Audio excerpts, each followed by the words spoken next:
vamos a continuar. Vamos a continuar con el curso. La tercera parte corresponde a hablar sobre instrumentación. Es una parte importante, como en toda técnica, porque pues hay sus detalles que los voy a tratar de resaltar. Este es un arreglo experimental básico que usábamos hace varios años. Actualmente pues es básicamente lo mismo, pero digamos algunas cosas se han mejorado. La parte, sobre todo aquí, la parte colectora de la información. Bien, voy a empezar. Primero necesitamos una fuente de excitación, que es, actualmente usamos láseres, por aquello de que necesitamos incidir una alta densidad de fotones, dado que la señal Raman es débil. Dependiendo del láser, se puede usar un filtro para eliminar líneas de plasma que sobre todo los láseres de gas normalmente tienen, y que la emisión sea lo más parecido a una emisión monocromática. Podemos tener otros elementos ópticos como rotadores de polarización, polarizadores en sí para espectros polarizados. Aquí en este curso no he hablado de, no hay tiempo pues para hablar de los espectros Raman polarizados. Un sistema para enfocar el láser en la muestra, en la superficie de la muestra.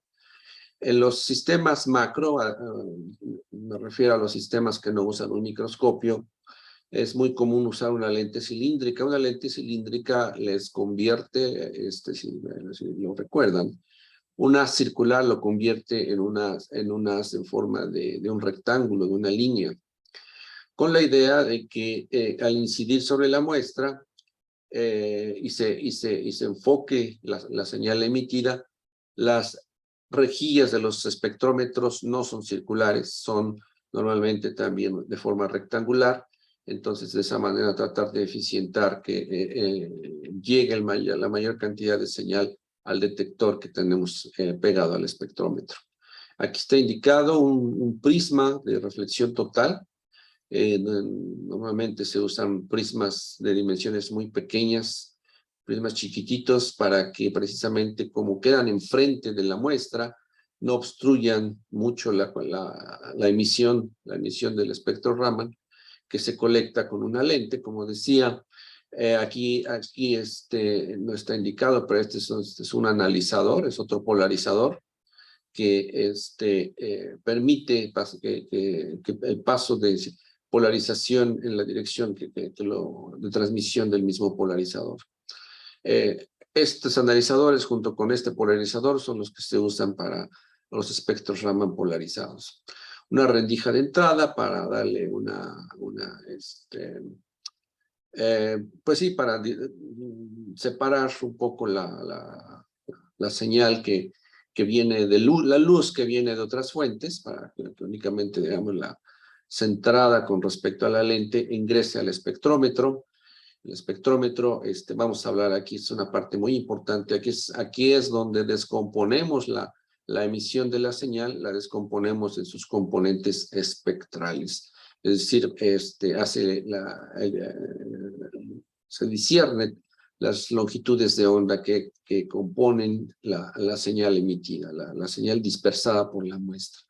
Y bien, y pues aquí ya todo esto pues controlado por una computadora. Entonces, estos son los componentes básicos de un sistema Raman. Para recordar un poquito a los que no, si alguien no se conectó ayer, recordar y hacer énfasis en que pues vamos a contar siempre con la parte Stokes de una mayor intensidad, la parte anti-Stokes con la misma información, y pues que siempre estamos midiendo la región Stokes cuando tomamos un espectro Raman. Y además de la conservación de energía, la ecuación, y considerando los órdenes de magnitud de los fonones y de la radiación del láser, pues esta separación que aparece aquí con respecto a la línea de láser es muy cercana. En energía, recordemos que este espaciamiento es de unas decenas de milielectronvolts. Entonces, esto precisamente ha sido uno de los retos en cuanto a instrumentación, poder separar la línea de láser, que es mucho más intensa. Aquí imagínense que esto a la altura de este pico, no sé, sería yo creo un par de metros si lo comparamos con la intensidad de la señal Raman. Entonces eso ha sido un reto tecnológico que pues se ha tenido que resolver.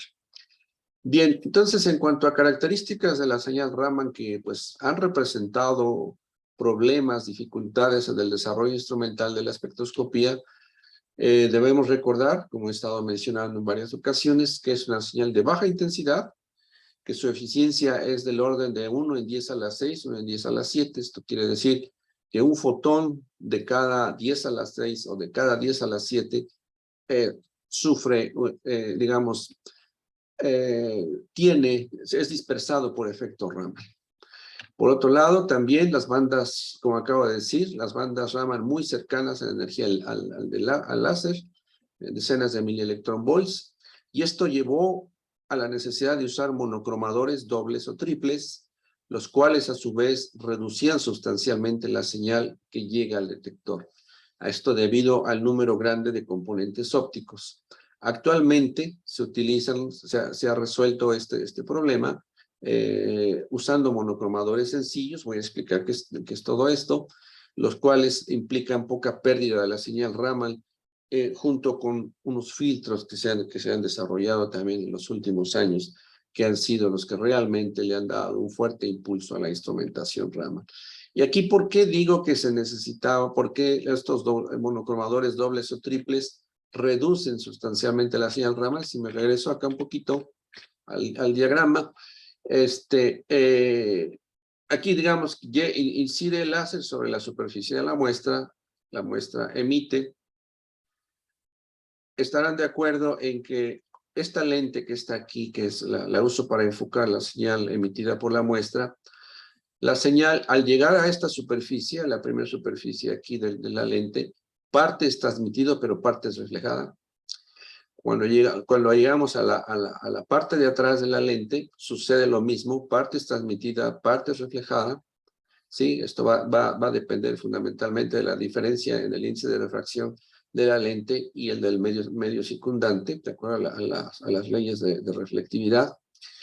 La señal, digamos, lo que alcanza a pasar aquí de esta lente, llega al espectrómetro, pero si este espectrómetro tiene muchas lentes, muchos espejos, o varias rejillas de difracción, en cada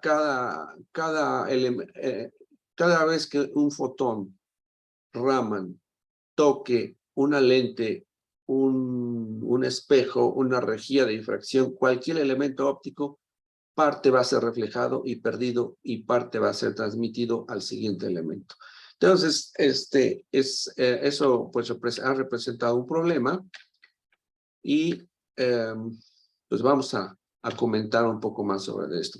Entonces, en resumen, los elementos relevantes para un sistema de espectroscopía Raman pues son la fuente de excitación, nuestro láser, un sistema óptico para enfocar en la fuente de excitación, un sistema óptico para colectar la señal, un espectrómetro para analizar la señal en sus componentes en longitud de onda, un detector para precisamente adquirir la señal y una computadora con el software para adquirir los espectros y hacer los análisis respectivos.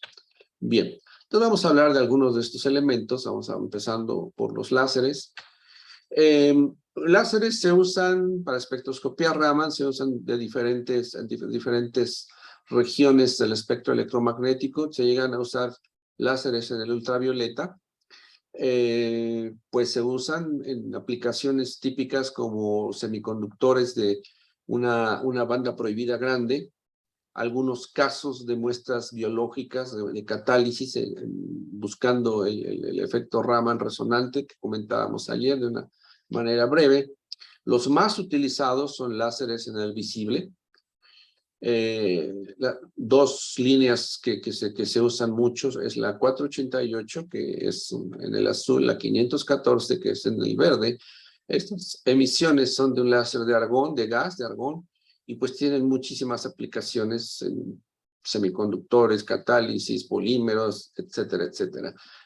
Aplicaciones de uso general. Y lo mismo también la línea roja la de 633, esta línea corresponde a la emisión de un láser de helio-neón.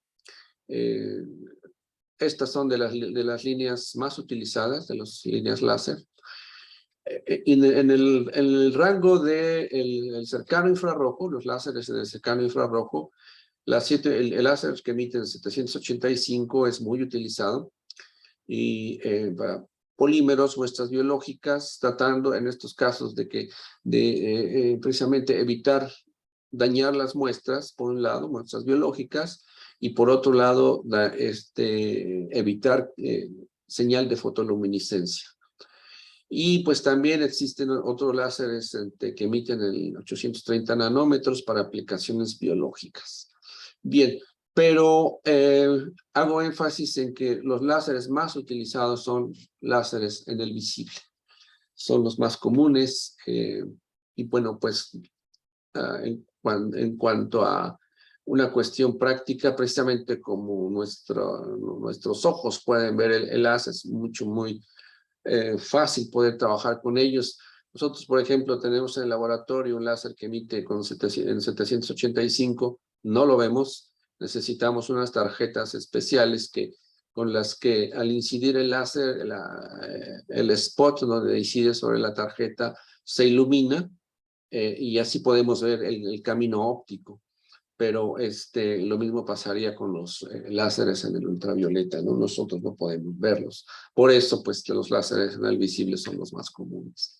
Bien, este es un ejemplo de un espectro Raman medido con dos láseres diferentes. El de 514.5 nanómetros, que es el láser en el verde. Vean que el antraceno, estos picos angostos son la señal Raman. Pero este pico aquí, muy ancho, que es el fondo, corresponde a una emisión de fotoluminiscencia del material. Es decir, este es un caso donde la señal de fotoluminiscencia del mismo material, del antraceno, está impidiendo ver con claridad el espectro Raman. Una manera de resolver eso es usar un láser de menor energía, en este caso el de 1069 nanómetros, que es un láser de neodimio YAG. Y pues ahí, como es menor energía este láser, no alcanza a excitar la señal de luminiscencia y obtenemos únicamente los picos Raman, la señal Raman. Entonces, pues es muy bueno poder contar en los equipos Raman con varias líneas de excitación para precisamente poder resolver casos como estos. Aquí voy a estar mencionando esto en algunas ocasiones. Y aunque suene un poco repetitivo, pero quisiera que quede les quedara bien arraigado. Por un lado, la señal Raman está energéticamente muy cercana a la línea del láser y la energía de los fonones que queremos medir es típicamente de decenas de milielectronvolts.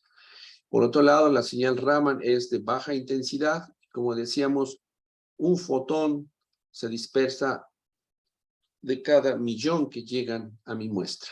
Bien. Uno de los problemas que encontramos ya en la práctica es la famosa stray light, una traducción sería luz dispersa, luz parásita, luz indeseable que hay cuando pues sí trabajamos con sistemas ópticos. Aquí tengo un par de figuras tratando de ilustrar el fenómeno.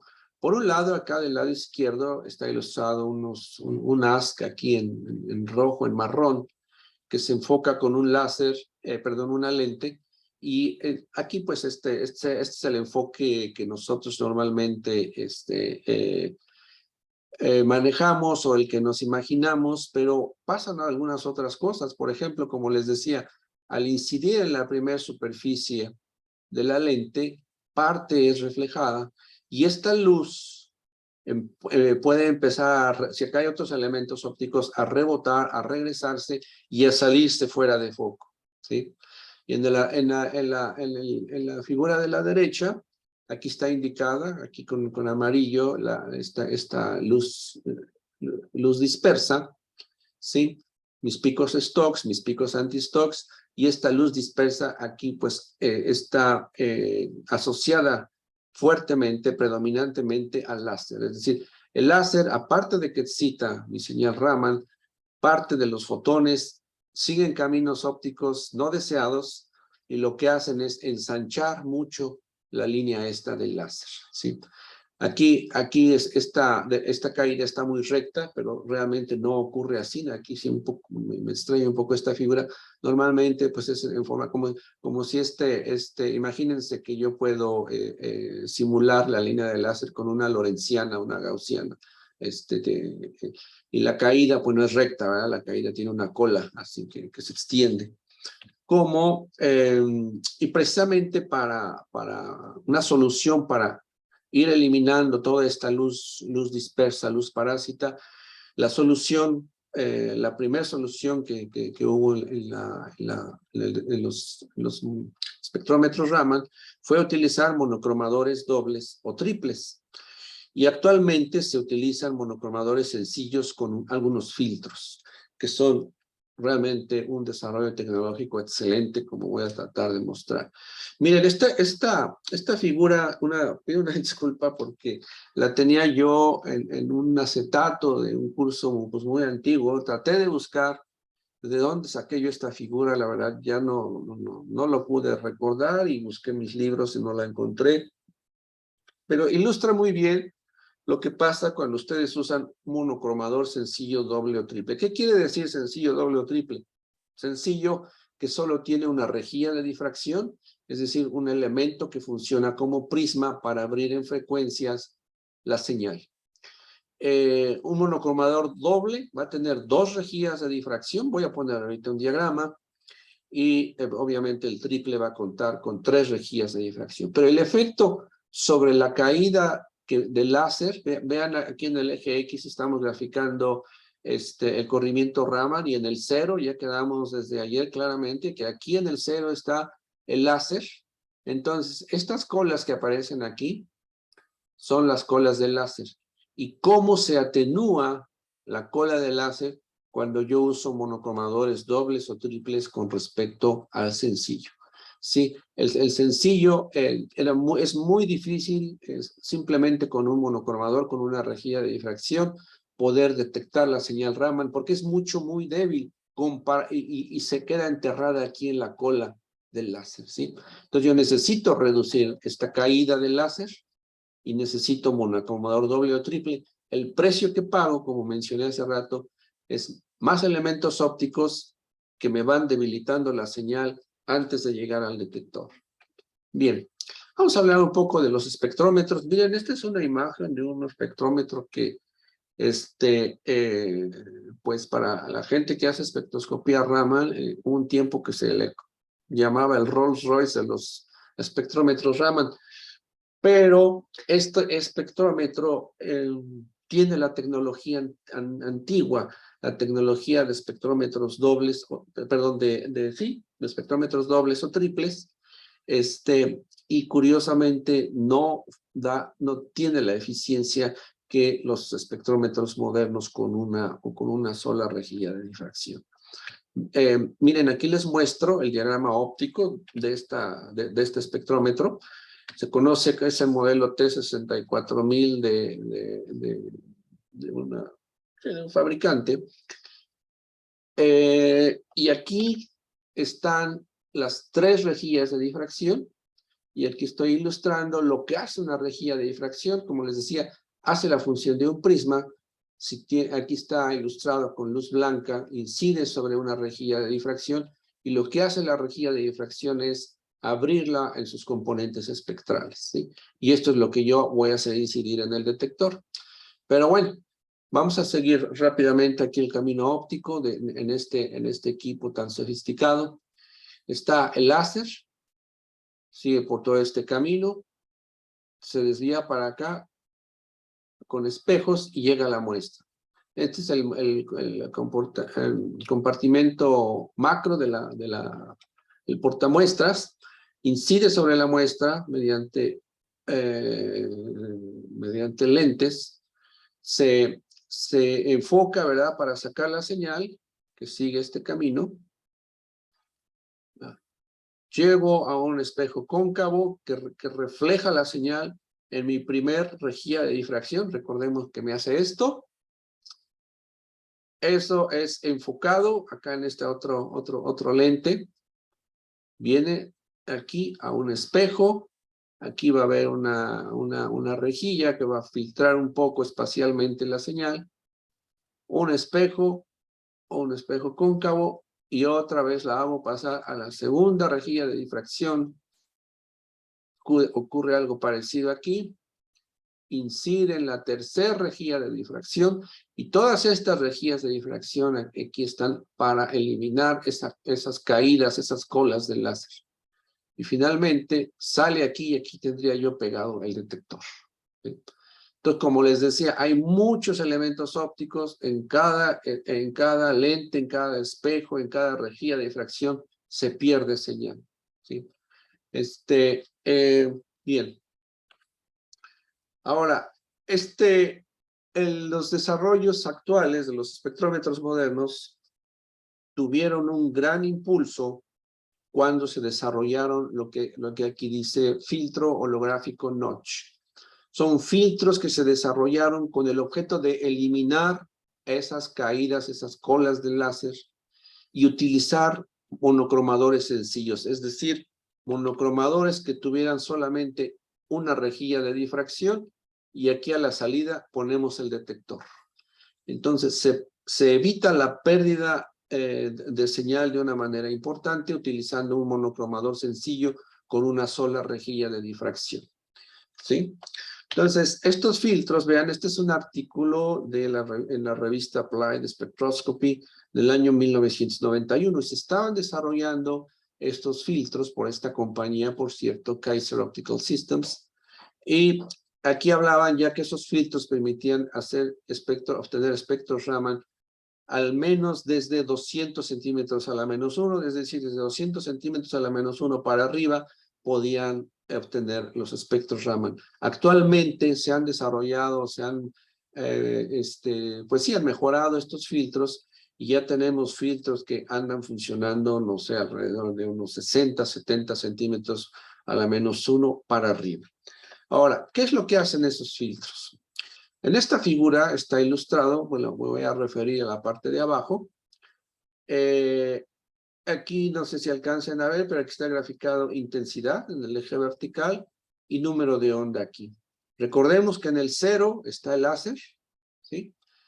Entonces, este es el efecto de un filtro holográfico Notch, que donde está el láser suprime, o sea, aquí está la intensidad de transmisión, completamente el láser, no lo deja pasar, y pues aquí donde ya empieza a levantar la transmisión, aquí vean la transmisión ya es del orden del 80%, entonces ya esa luz la deja pasar.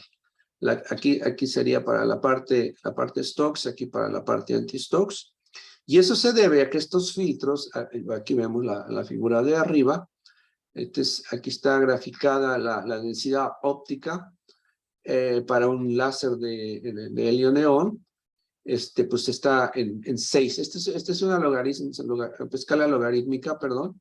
Entonces, la forma en la que absorbe el láser, el filtro es es muy importante, es muy fuerte, ¿sí? De hecho, son filtros que tienen una serie de capas, son filtros de alta tecnología, pero este es el efecto, ¿sí? Entonces, si yo tengo filtros de este tipo, ya no necesito un monocromador doble o triple, porque esa cola del láser pues ya ni se ve. La elimino completamente con estos filtros. Entonces, estos filtros fueron realmente un descubrimiento, un desarrollo que vino a dar un impulso mucho más, no equiparable cuando empezaron a usarse láseres, pero pues acercándose, ¿no? al impacto sobre la espectroscopía. Bien, con ese tipo de filtros, este es un equipo, nuestro primer equipo que tuvimos en el laboratorio. Vean lo compacto que es comparado con el T64000, que tiene muchísimos compartimentos y todo. Sin lugar a dudas, si miden una misma muestra en este equipo, que es esta caja, aquí, esta distancia será, no sé, como unos 70 centímetros a lo mejor. Tiene integrado un microscopio, ¿sí? Pero es un instrumento relativamente sencillo comparado con esto. Les decía que si medimos una muestra en los dos equipos, la calidad del espectro Raman en el de la izquierda va a ser muy superior que este equipo con tantas componentes ópticas. Bien, y aquí quisiera llamar su atención a esta palabra, a la palabra confocal. Es alguna particularidad que ya prácticamente todos los espectrómetros Raman ahora comparten, y la voy a ilustrar después de la siguiente diapositiva. Aquí quiero llamar su atención a una comparación entre la manera antigua de medir Raman con una lente enfocando sobre una muestra de silicio, ¿sí?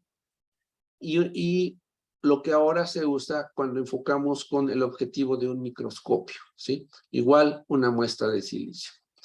En condiciones similares de láser y monocromador, etcétera, etcétera, con la única diferencia de la manera de enfocar la muestra, aquí con una lente y aquí con un objetivo de microscopio, aquí la intensidad de la señal en unidades arbitrarias es 130, pero cuando enfocamos con un objetivo de microscopio, la intensidad de la señal es del orden de 23,000. O sea, tenemos una pérdida o ganancia, según se quiera ver, de un factor de 175. Es una diferencia tremenda, tremenda, tremenda.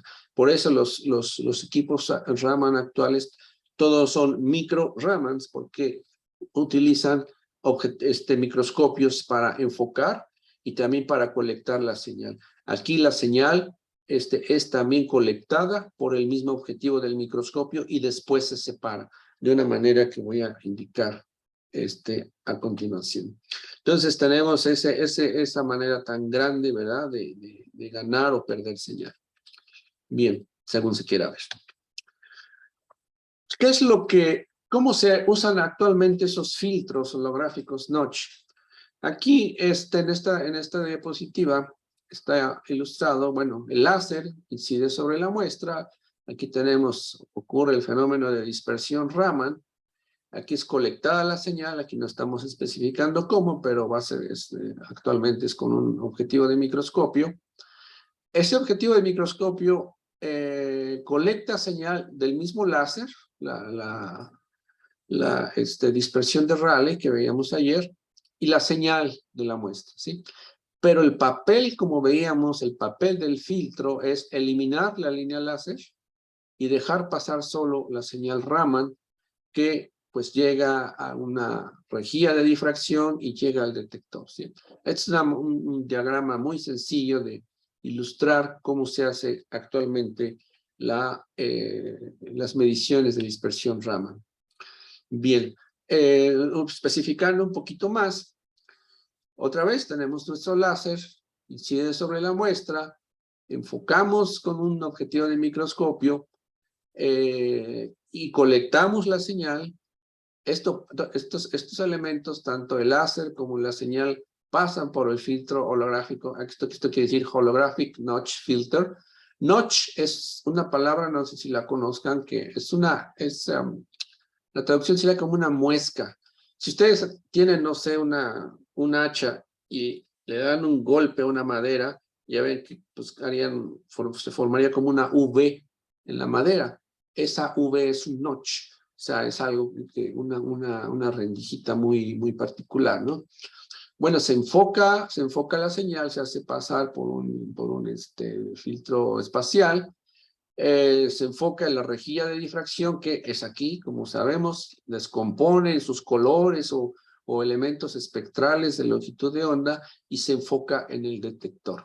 El detector, no he hablado ahorita de detector, pero usamos actualmente detectores multicanal, es decir, es un arreglo de píxeles, es un arreglo de una cuadrícula que recibe luz. Cada cuadrito, cada píxel, al recibir fotones, genera carga eléctrica. Entonces, dependiendo de cuánta luz reciba un píxel, genera una pequeña corriente que es leída por la electrónica. De tal manera que, por ejemplo, este espectro que está aquí abajo, el espectro Raman, la luz incidió sobre el detector, que es un arreglo, una cuadrícula de píxeles. Y si, por ejemplo, este píxel recibió una cantidad grande de luz, generó una cantidad grande de carga, me va a generar un pico. Este píxel de aquí, pues el que recibió más luz, genera más carga y me genera otro pico. Este que está más ancho seguramente abarcó 2 píxeles y pues me genera este pico. Y los píxeles que recibieron poca luz, generaron poca carga, pues son los que me van a dar la línea base, sí, que no genera picos. De esa manera se generan los espectros, partiendo de la luz que se colecta y se hace incidir en el detector multicanal. Esto de multicanal es la palabra, el término se refiere a que actualmente estos detectores permiten medir varias longitudes de onda a la vez. Antiguamente eran los detectores monocanal, donde hagan de cuenta que había nada más un cuadrito.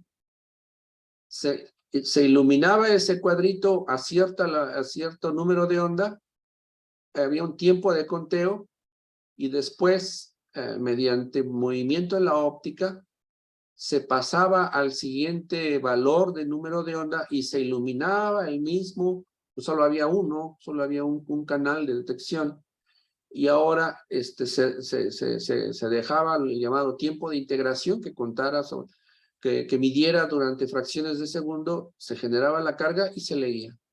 Y luego otra vez la óptica se movía para que iluminara el siguiente valor de número de onda, y era procesos extremadamente largos. Tomar un espectro Raman antiguamente les podía tomar fácilmente 40 minutos, 1 hora, dependiendo la calidad del espectro que ustedes quisieran. Esos mismos espectros y ahora con una mejor calidad se colectan en segundos. Es la manera que ha evolucionado todo esto. Bien.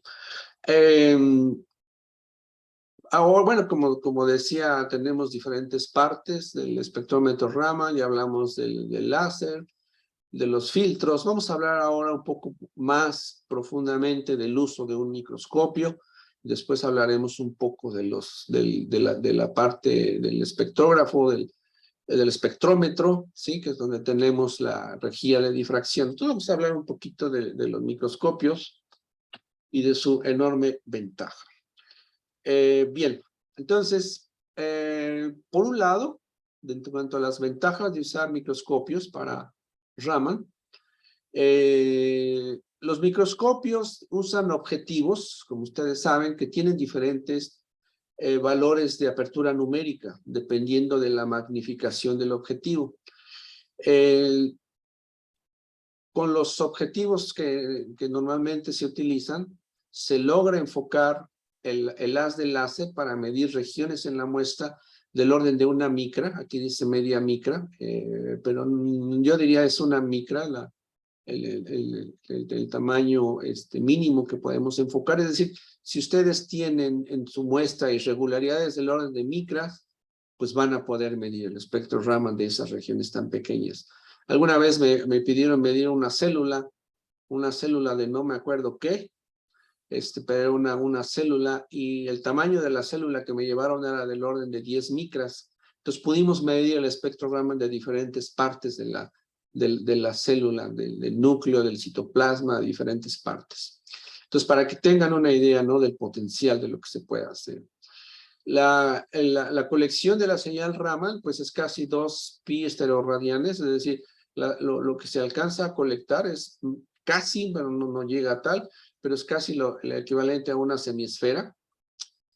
Y bueno, se puede transferir la imagen del microscopio de una manera muy eficiente al espectrómetro, de tal manera que se puede colectar toda la señal Raman y se puede hacer que incida precisamente en el espectrómetro de una manera muy eficiente, lo que se le llama high throughput, o sea, no sé, alta eficiencia sería a lo mejor una posible traducción.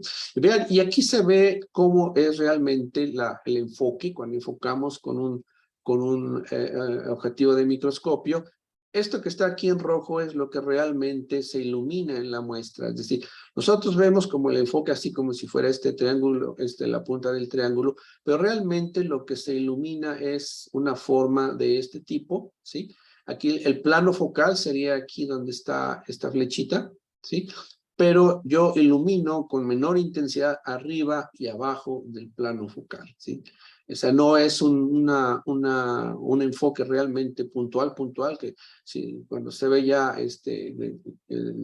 con una magnificación, esta es la forma de la señal, esta cintura aquí, esto es como no sé, como un cilindro acinturado, esa es la forma del láser, sí, a la hora de enfocar, esto es lo que se ilumina en la muestra, ¿sí? Lo que se enfoca en la muestra. Como decía, tenemos diferentes tipos de objetivos de microscopio. Los hay con alto valor de la apertura numérica. Eso es lo que caracteriza a un objetivo de microscopio. De baja apertura numérica. Por ejemplo, los de baja apertura numérica sería un objetivo de microscopio de 10 aumentos y uno de alta apertura numérica, uno de 100 aumentos.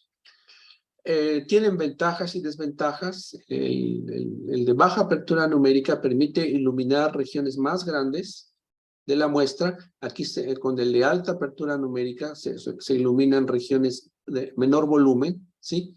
Pero en este caso, la colección de la señal es muy buena, es muy alta. Ahorita les voy a poner unos números.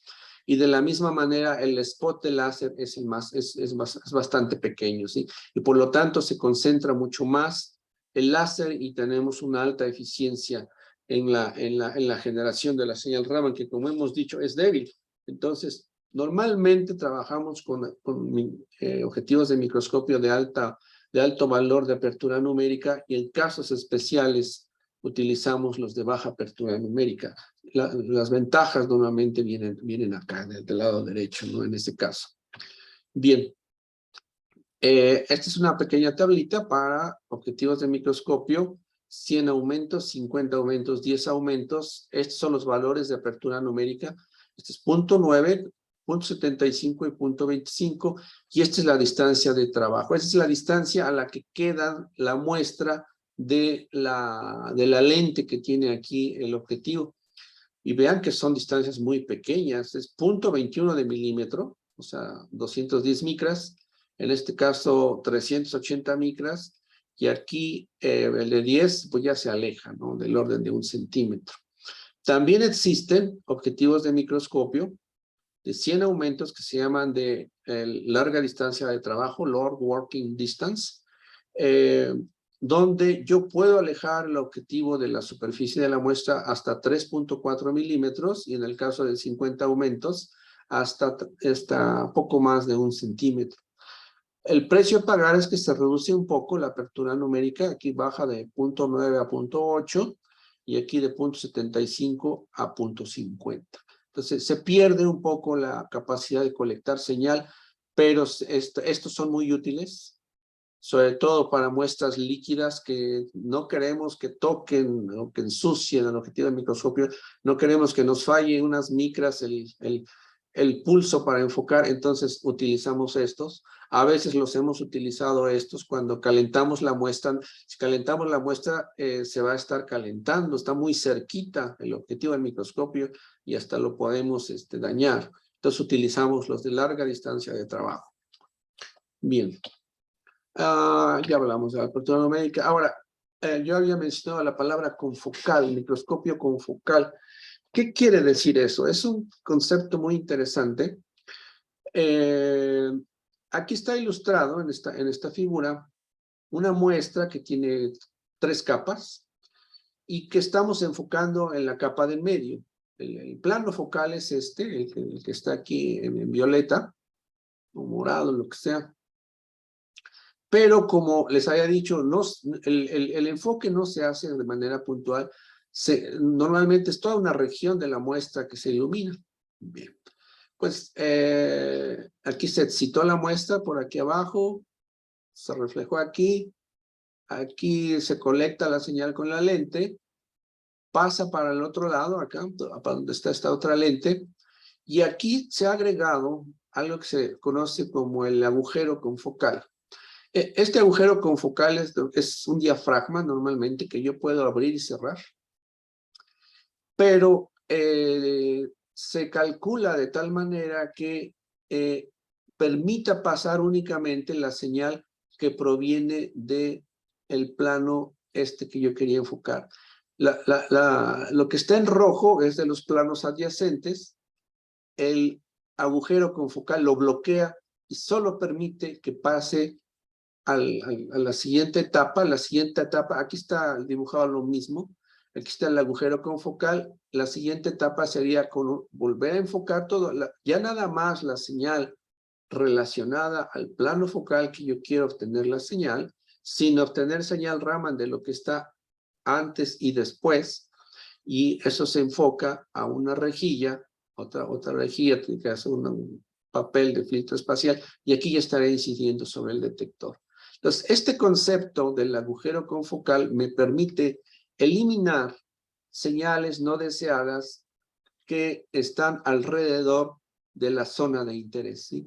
Ese es el concepto de confocalidad, ¿sí? Y los microscopios que tienen esta tecnología se llaman microscopios confocales. Son muy, muy útiles. Si ustedes, si la muestra es homogénea, obviamente esto aquí no importa tanto, pues que las señales adyacentes al plano focal, y entonces, pues no, digamos, ahí no hay mucha diferencia, pero para muestras en forma de capas es muy importante. Y este es un ejemplo, no, perdón, aquí me falta, aquí está ilustrado lo mismo, es otra figura de este libro, pero es la misma idea. Aquí se está iluminando, enfocando toda esta zona, las zonas A, B y C. La que me interesa es la C. Se enfoca todo, llega al agujero confocal. El agujero confocal bloquea las señales que vienen de la zona A y B y únicamente pasa la señal verde, que es de la región C que a mí me interesa, ¿sí? Entonces, bien. Y aquí hay un ejemplo práctico. Vean, esta es la muestra. Es un sustrato de silicio, de una oblea de silicio, que tiene arriba una película de un polímero de 2 micras de espesor. Entonces, se aplica la técnica confocal y se mide con diferentes objetivos de microscopio. Vean, en el espectro de arriba, esta es la señal Raman del silicio, que está en 521 centímetros a la -1, y el resto es señal del polímero. Bueno, con el objetivo de 50 aumentos alcanza a salir todavía la señal del sustrato, pero cuando uso el objetivo de 100 aumentos, sigo obteniendo la señal del polímero, pero vean ya cuánto se redujo la señal del silicio. Es decir, ya se está eliminando la señal que viene de abajo para esta película de 2 micras. Y cuando se usa un objetivo de 100 aumentos con enfoque a través de aceite, está completamente eliminada la señal del silicio y únicamente obtengo la señal Raman de mi polímero. ¿Sí? Esta es una aplicación donde se ve ya de manera práctica cómo funciona el efecto confocal. Bien, esta es una comparación hay espectrómetros como el que nosotros contamos, que tienen un adaptador que no, aquí se quita el objetivo de microscopio y se pone esto que es son lentes lentes y un espejito para enfocar señales, muestras transparentes de relativo volumen grande, ¿sí? Y aquí resulta que este accesorio, para este caso, la señal tiene esta intensidad, y si yo utilizo un objetivo de microscopio de 100 aumentos de larga distancia de trabajo, la señal es como la mitad. ¿Por qué funciona mejor esto que no es objetivo de microscopio? Porque aquí gana el efecto de que yo ilumino un volumen mucho más grande, ¿sí? De esta manera que cuando lo hago con un objetivo de microscopio. Este es uno de los pocos casos donde el objetivo de microscopio no resulta vencedor.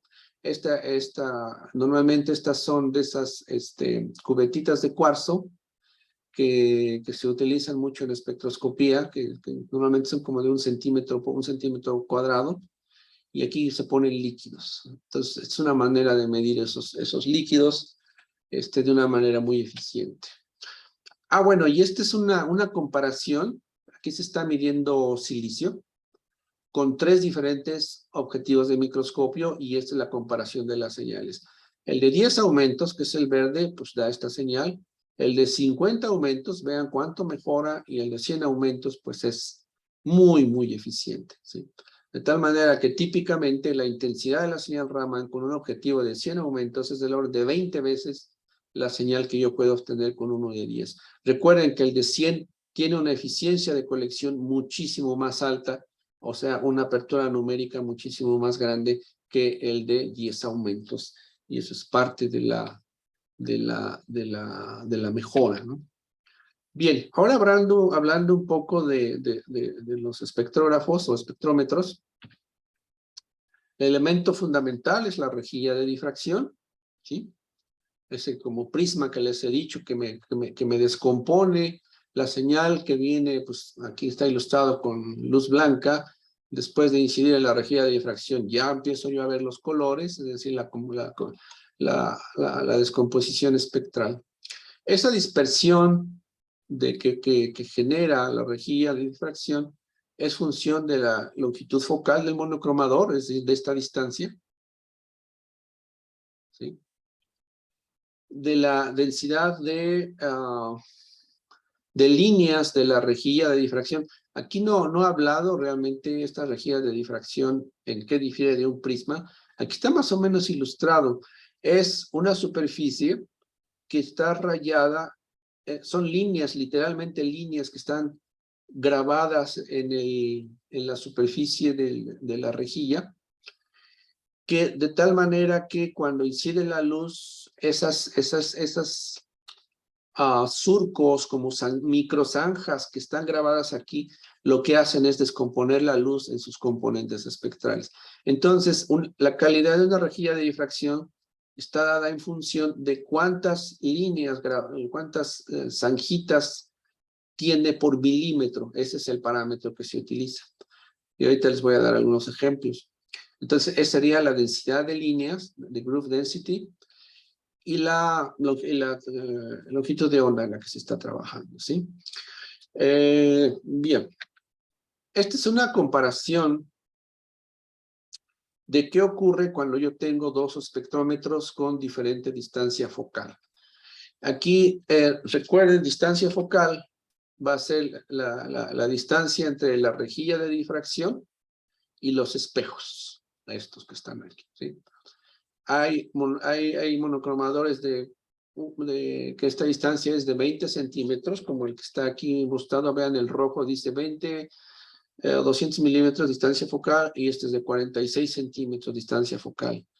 Esa es la única diferencia entre estos dos espectros. Se utilizó la misma longitud de onda de excitación, es decir, el mismo láser y la misma rejilla de difracción, ¿sí? Entonces, como les decía, esta es la distancia, ¿sí?, entre la rejilla de difracción y el detector. Esta es una distancia corta, y acá está ilustrada una distancia larga. Entonces, si yo tengo una larga distancia focal, tengo mucho mejor resolución, Vean, por ejemplo, comparen los espectros, cómo están mucho mejor definidos los picos cuando yo tengo una larga distancia focal.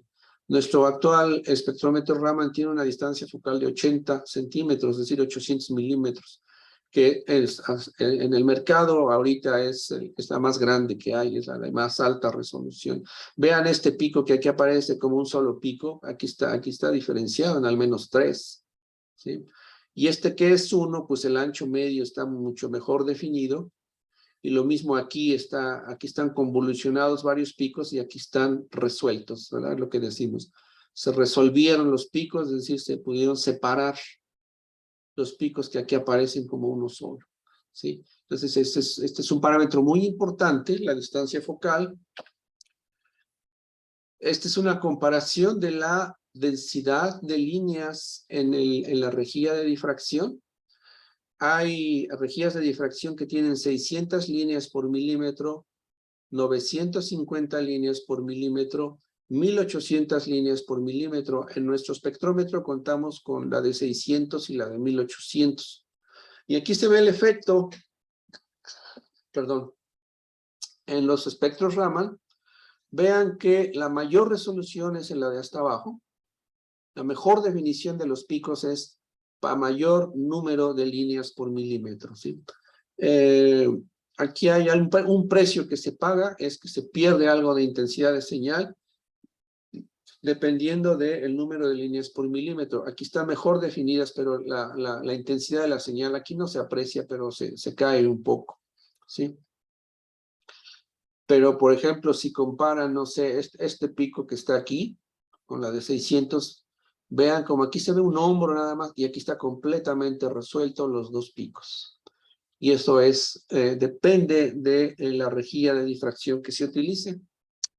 Otra comparación que es posible hacer es el efecto del láser que se utilice. Aquí estos tres espectros se obtuvieron con la misma distancia focal, la misma rejilla de difracción y el mismo detector. Y vean cómo se ve la diferencia. El mejor definido corresponde al láser de 785 nanómetros. En 633 se alcanza a ver esa estructura, pero en el de 473, que ya está acercándonos al ultravioleta, pues, prácticamente no se alcanza a definir la estructura de la señal. Entonces, como pueden ver, pues hay una serie de factores que dependiendo la muestra, dependiendo el caso, pues hay que ir tomando decisiones en cuanto a instrumentalmente qué es lo que nos conviene emplear. Y en cuanto a detectores, los detectores ahora multicanal que les había mencionado, pues ahora son los CCD. CCD quiere decir Charge Coupled Device. Dispositivo de carga acoplada, podría ser una traducción, que aquí traté de ilustrar que es una cuadrícula, ¿sí? Típicamente, cada cuadrito le llamamos píxel y el tamaño de los píxeles puede ser el 26 o 13 micras y media, o sea, son unas cosititas pequeñitas. Y el número de píxeles, es decir, el número de píxeles en el chip del detector, típicamente, estos son números típicos, es de 1024 por 256, es decir, en esta dimensión hay 1024 píxeles y en esta 256. Cuando en un espectrómetro real no se ilumina todo el chip, se iluminan ciertos píxeles y que son los que la electrónica lee cuánta carga adquirieron y, como mencioné hace rato, dónde hay picos y dónde no hay picos. También hay CCDs, que obviamente son más caros, con el doble, serían 2048 píxeles por 512 píxeles. ¿Sí? Bien, ahora, los CCDs, pues un parámetro muy importante es la eficiencia cuántica. Eficiencia cuántica que va de 0 a 100%. 100%, ¿qué quiere decir?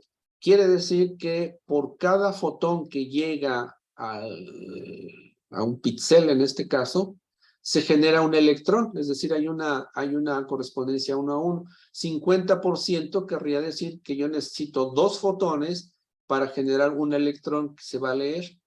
Entonces, pero digamos, la respuesta espectral de los CCDs pues varía dependiendo, son diferentes tipos de CCDs. Aquí dice chip, pero el chip es esto, le llaman chip a esto, al arreglo de píxeles. Hay diferentes tecnologías para los chips y estas son las respuestas.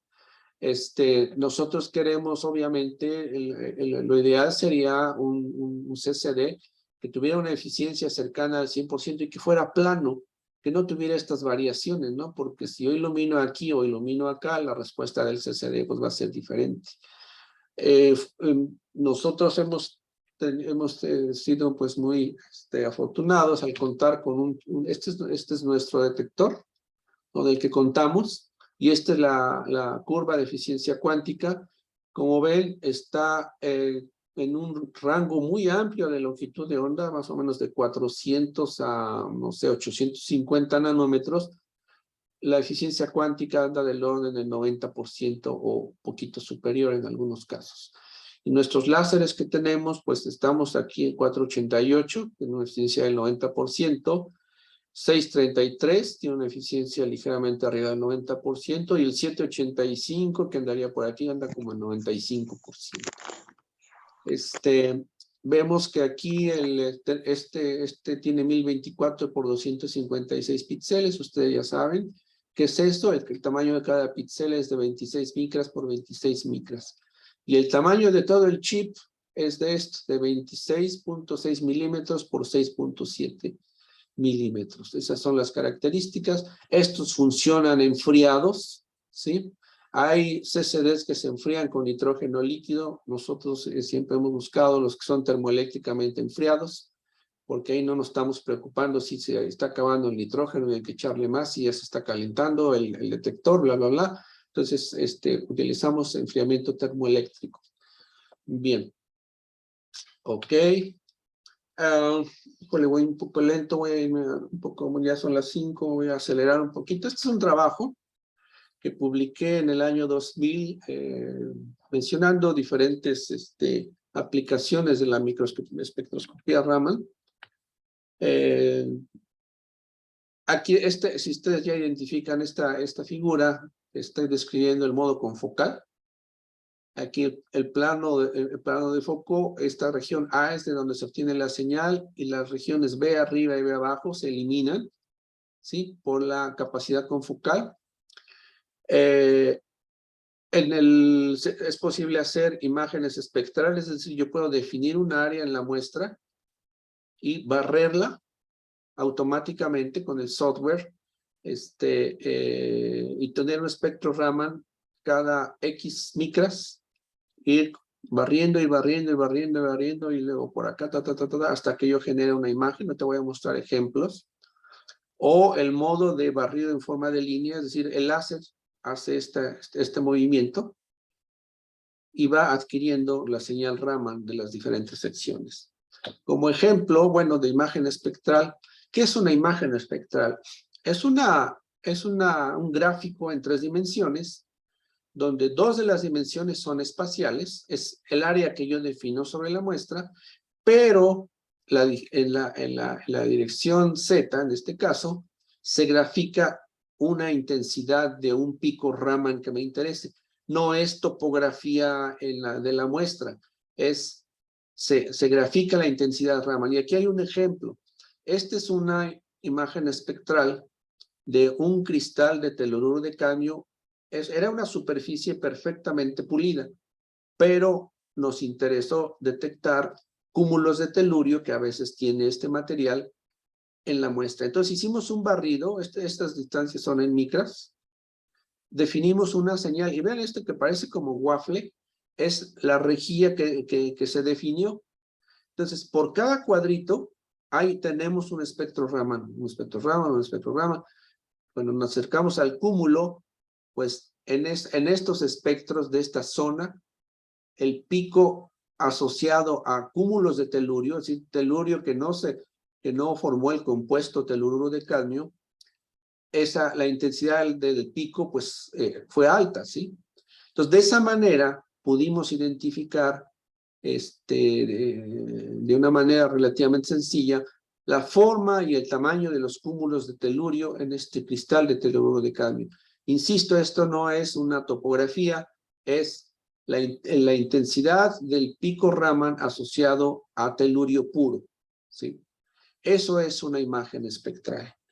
Por otro lado, aquí hay otro ejemplo, que este es un ejemplo viejito de una placa de cobre con un recubrimiento protector. Ese recubrimiento protector tenía, parte del recubrimiento eran partículas de alúmina.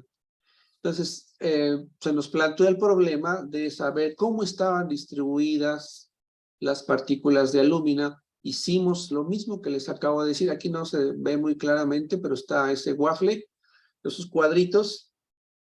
Aquí fue más fino la medida que hicimos, los cuadritos son más chiquitos. Y graficamos estos colores falsos, corresponden a la intensidad de la señal Raman asociada a la lúmina.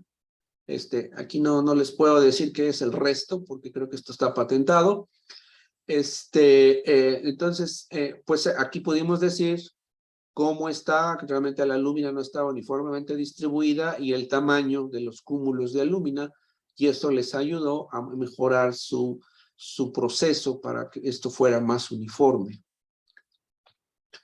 Este fue otro ejemplo muy bonito que nos gustó cuando lo aplicamos. Es medimos la interfaz entre un sustrato de fosfuro de galio y una película que se depositó por epitaxia en fase líquida de aluminio, galio, fósforo, una aleación. Entonces, había información de la literatura que la distribución de aluminio, cuando se usa esta técnica, no era uniforme, y lo comprobamos. Aquí lo que está graficado, en cada cuadrito, recuerden que cada cuadrito tenemos el espectro Raman de ese cuadrito. Entonces, lo que está aquí graficado en el eje Z es la intensidad de la señal Raman asociada al fosfuro de aluminio, es decir, a la presencia de aluminio. Entonces, pudimos corroborar que el aluminio se concentraba fundamentalmente cerca de la interfaz con el sustrato, y a medida que nos alejábamos a la superficie de la película, esa concentración de aluminio caía. Y todo esto lo hicimos, pues, sin vacío, sin ninguna preparación de la muestra, más que pues haberla montada. Sí les comento que para hacer estas imágenes espectrales sí nos llevamos tiempo, porque imagínense cuántos espectros Raman son, uno por cada cuadrito. Entonces, estas imágenes espectrales sí nos llevan del orden de una hora, hora y cachito.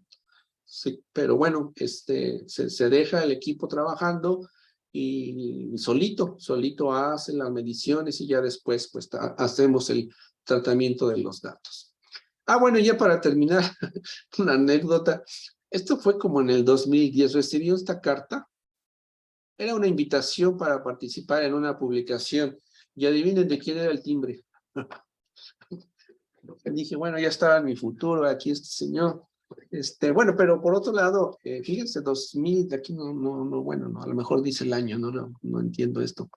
Pero esta fue por el 2010, todavía Raman no ha pasado, no se les ha olvidado allá en la India, ¿sí? Y pues ahí está en un timbre, ¿sí? Bien, pues este sería el final de la parte de instrumentación. ¿Cómo procedemos? ¿Le sigo o hacemos preguntas de esta parte?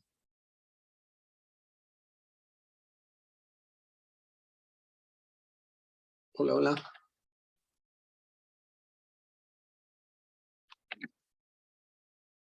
¿Sí me escuchan? Ay, nenita. Sí, doctor. Bien. Entonces me voy a seguir.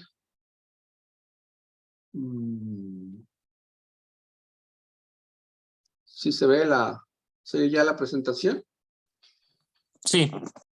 Muy bien. Entonces voy a hablar un poco de aplicaciones ya para, ya no estar dando tanta información, porque sí es mucha información de repente, así que vamos a hablar un poco de aplicaciones, creo que es un poco más entretenido. Vamos a empezar por esta diapositiva, que esta es una figuras de este handbook de Raman Spectroscopy. Esta es una aplicación sobre la espectroscopía Raman para, como dice aquí abajo, caracterización de arte y materiales arqueológicos.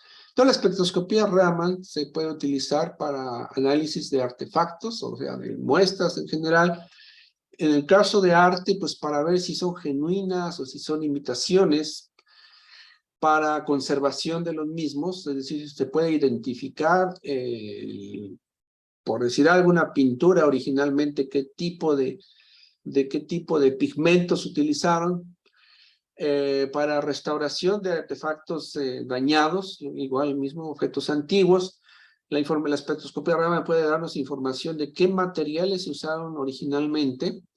Como es una técnica no destructiva, pues no les pasa nada, ¿no? A lo que se está midiendo. Y también se ha habido cambios químicos con respecto al tiempo, ¿no? Y pues por supuesto, ¿no? Entender, por ejemplo, el uso de materiales específicos, rutas antiguas de comercio, es decir, mediante los análisis se puede encontrar, no sé, que tal pigmento usado en Europa, pues años, siglos antes era usado, por decir algo, en alguna parte de Asia, y pues da una idea de las rutas de comercio.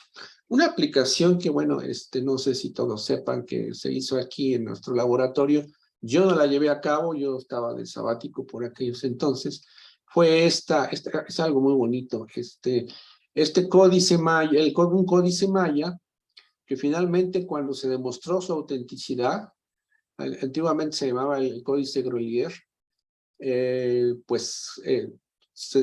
vino a convertirse en el objeto más antiguo de este continente, este códice maya, ¿sí? Y pues se hicieron trabajos, aquí puse algunos de los comentarios que fueron publicados en diferentes medios. Dice aquí, en 2018 se realizó un estudio multidisciplinario que confirmó el origen prehispánico. Las investigaciones continuaron y hoy se afirma que este libro sagrado corresponde al periodo posclásico temprano, que va de esta tal vez. Lo destacó el investigador de Sinvestav Querétaro, el doctor Omar Jiménez. Y bueno, comentarios, ¿verdad?, que con relación a este importante códice maya. Fue realizado aquí en la unidad, se utilizó el microespectrómetro Raman con el que se realizaron mediciones puntuales. ¿Y qué fue lo que se identificó? Se identificó el del índigo, que es la porción orgánica del azul maya. La porción inorgánica ya había sido identificada, es una arcilla. El compuesto que nosotros identificamos en el laboratorio de Sinvestav fue el índigo con el infrarrojo, nos permitió corroborar la estructura y encontramos carbono, nitrógeno, oxígeno, azufre, y con rayos X exploramos las diferentes capas del códice. Lo que se hizo aquí en Sinvestav, se usó micro-Raman, se usó espectroscopía infrarroja y se usó rayos X, junto con otras mediciones que personal del Instituto Nacional de Antropología e Historia juntaron toda esa información y precisamente se dio el aval de que, lo que se estaba midiendo era auténtico. Y por lo tanto, y estas son otras publicaciones. Este fue en el Diario de Querétaro, aquí puse el encabezado nada más. Sinvestav ayuda a determinar la autenticidad del Código Maya de México, y en la crónica, Sinvestav confirma el azul maya en el códice Grolier. Investigadores de la Unidad Querétaro, encabezados por Omar Jiménez Sandoval, participaron en el consorcio que autentificó el polémico códice. Y bueno, aquí está el equipo de los compañeros que trabajaron: Reina Araceli Mauricio Sánchez del infrarrojo, Martina Adelaide Hernández Landaverde de parte de rayos X, Francisco Rodríguez Melgarejo del Raman, y todos coordinados y dirigidos por Omar Jiménez. Y por parte del INAH, pues hubo otros, obviamente otros investigadores. Y aquí están las técnicas que se utilizaron: espectroscopía infrarrojo transformada de Fourier, reflectancia total en modo reflectancia total atenuada, microespectroscopía Raman de alta resolución y difracción de rayos X. Esta es una de las aplicaciones pues más bonitas y de más alto impacto que pues hemos podido realizar aquí en el laboratorio. Y bien, bueno, esta diapositiva la mostré ayer. Nada más quiero hacer énfasis en que cómo la espectroscopía Raman me ayuda a poder discernir entre diferentes estados de agregación. Es todo, como decía ayer, todo es carbono con diferente calidad cristalina en el caso de las dos primeras de arriba y con una estructura cristalina muy diferente en el caso del diamante. Es de esperarse, ¿verdad?, que los picos estén más o menos en la misma región espectral, porque la masa es la misma, todo es carbono.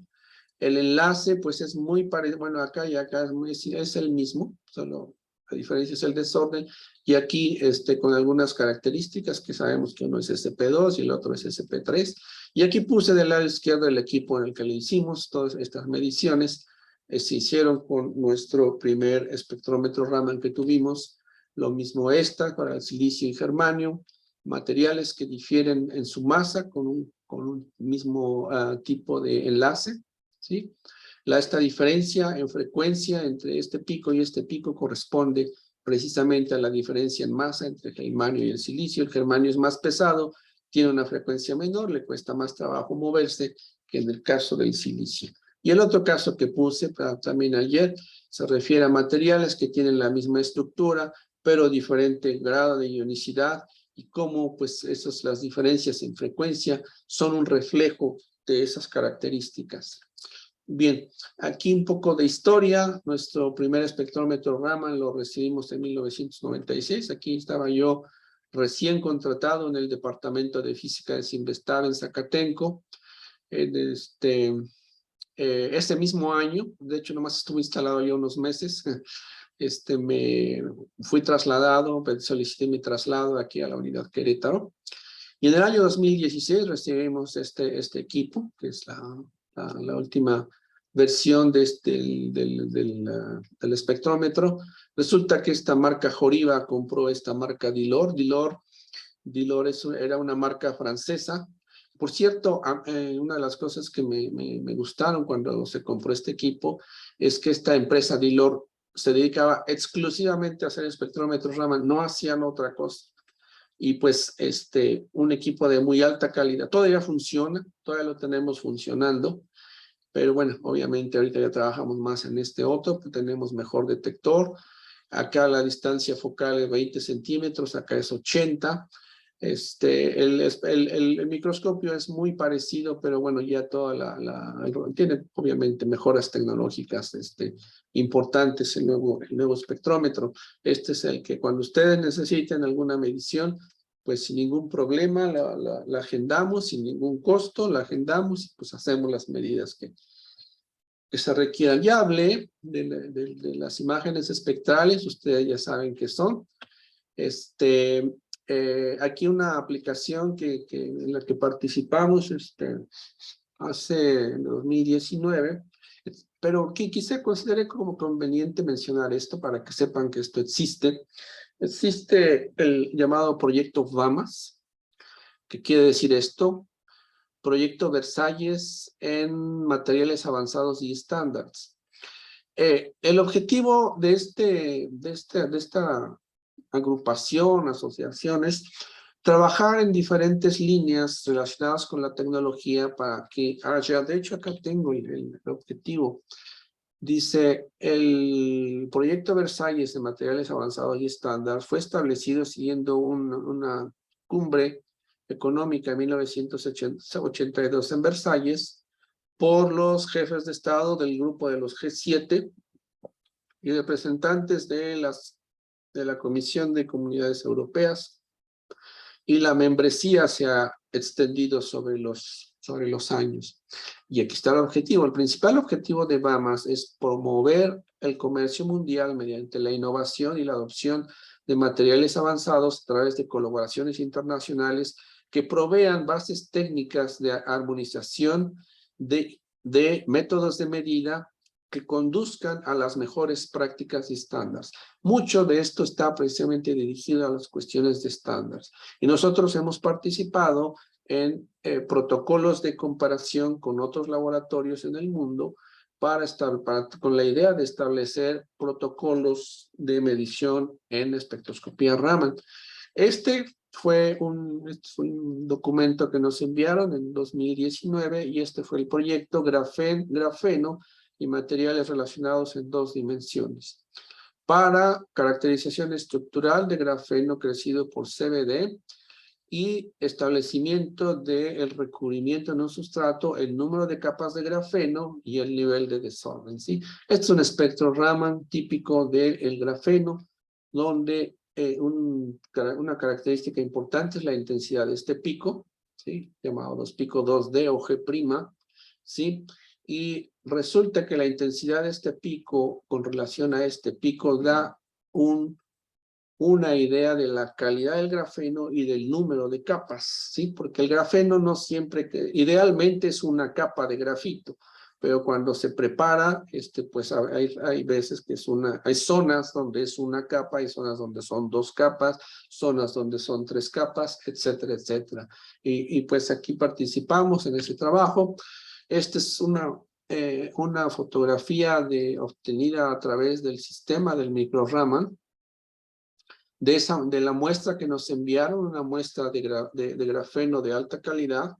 Es una zona de la misma, que está en micras y acá está en micras, y esta es aproximadamente la zona que se midió. Obviamente esto fue, la zona fue indicada por para todos los participantes, ¿sí? Y la idea era ver en esta zona el cuánto del área aquí recubierta tenía una capa de grafeno o más o no tenía. A manera de resumen, esto fue parte del informe que entregamos.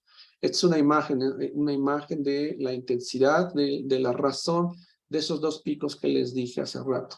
De el pico 2D al pico G. Aquí está graficado, bueno, aquí es una imagen de esa razón. Y con esto, después de un procesamiento de datos, que pues es algo largo, se determinó que del área que nosotros medimos, un 54% tenía precisamente una capa de grafeno, más de una capa el 7%, y no había grafeno en un 38%. Estas fueron las conclusiones. Y esto pues, dio pie a una publicación, digamos, se publicó este año.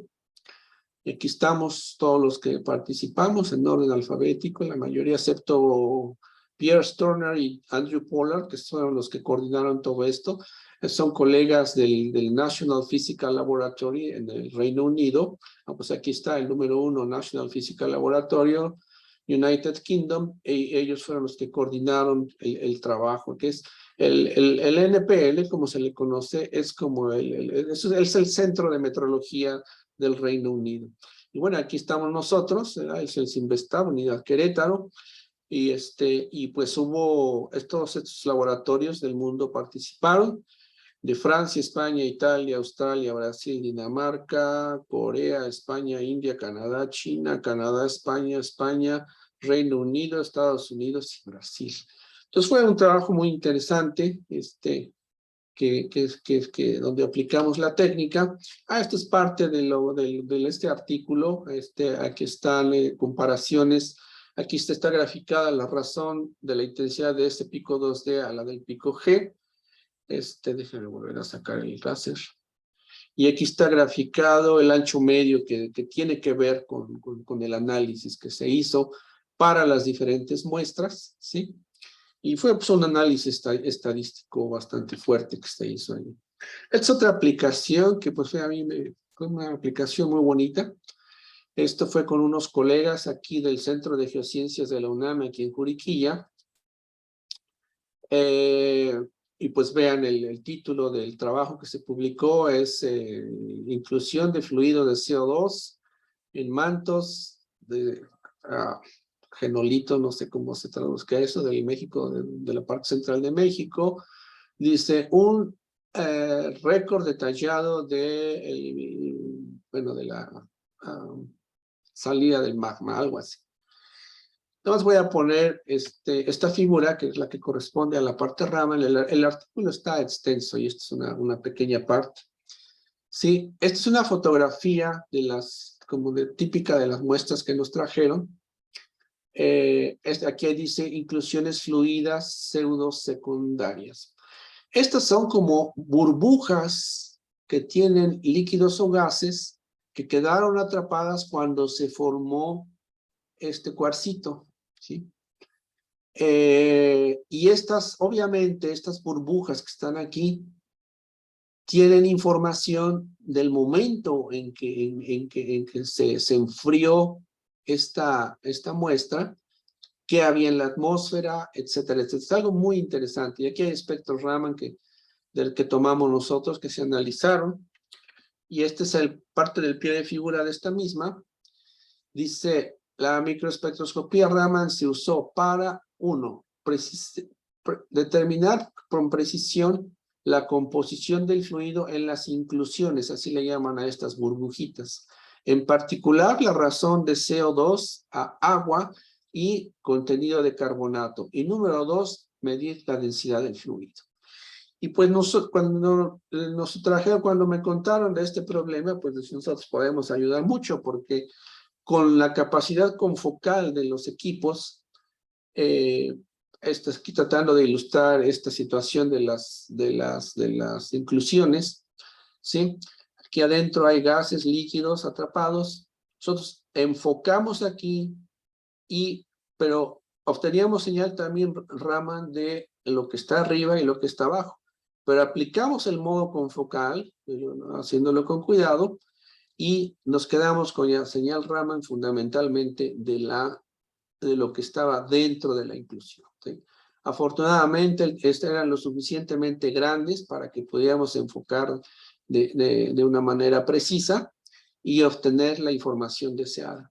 Inclusive algunas muestras se calentaron a 150 grados, como se puede ver aquí, que era parte del procedimiento que pues ya tenían los colegas aquí, los colegas de geociencias ya establecidos. Entonces, esta fue una aplicación bonita, bueno, a mí me gusta, del modo confocal del espectrómetro Raman. Este fue el trabajo que hicimos con otros colegas de Cefata, con el doctor Rogelio Rodríguez, que hicimos un análisis de cristales. Estos eran cristales, no eran películas, eran cristales de dimetiltereftalato. Aquí hicimos un pequeño dispositivo para acomodar el cristal e irlo rotando, ¿sí? De aquí de posición horizontal, inclinado, vertical, obviamente con ángulos intermedios. Medimos el espectro Raman polarizado, en este caso polarizamos el láser y medimos el grado de acoplamiento del campo eléctrico del láser con los componentes del cristal. Este cristal es uno de los llamados cristales moleculares, porque pues es un cristal y lo que hay en las posiciones periódicas no son átomos, sino moléculas del dimetiltereftalato. Fue una imagen del resultado final. ¿Qué fue lo que pudimos determinar del análisis de este tipo de experimentos? Que estas moléculas de dimetiltereftalato estaban orientadas a un ángulo de 72 grados con respecto aquí a la horizontal, a esto. Es un ángulo de 72 grados y que todas estaban orientadas de esta manera. Del análisis, insisto, de los espectros Raman, variando los diferentes ángulos. Aquí, pues era indispensable contar con un cristal donde todas las moléculas estuvieran orientadas de la misma manera para poder hacer el análisis.